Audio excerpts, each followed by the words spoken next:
I'll do it, show you guys, and then we'll talk about it. Hopefully you guys can see it. I'll move to the edge of my chair. I'm gonna squeeze my leg, and then it's gonna do its thing. So what is that? Why does my leg shake sometimes? I've had a couple of questions now from people about what's going on with my legs when they move. Am I moving them? Can I move my legs? And what is going on when they shake or when like my foot bounces. I probably won't be able to do it now because I'm wearing socks. But yeah, basically what's going on when my legs kind of freak out like that.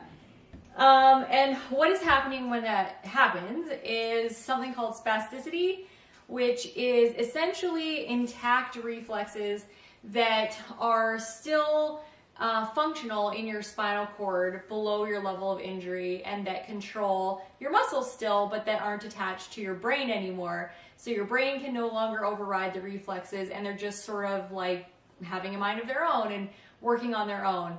And the reason that they do that is because when you're able-bodied and you're walking, your feet are touching the ground all the time and your spinal cord gets sensory input, and it's kind of like the constant chatter that it needs in order to do the things that it needs to do. And the reason that you have reflexes that are controlled by your spinal cord to begin with, and not everything going up to your brain, is that when you are doing something, it would take a lot of energy for your brain to have to continually make that thing happen. So if you're walking, for example, the initial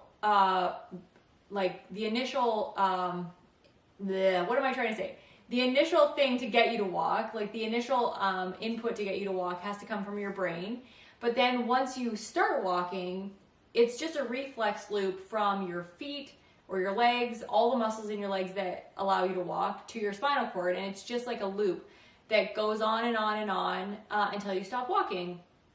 And reflexes are also important. If you like hurt yourself or something, it takes a long time for the pain to actually make it to your brain. So the damage to your skin, say if you were burning yourself, would be worse if you didn't have reflexes that were controlled by your spinal cord.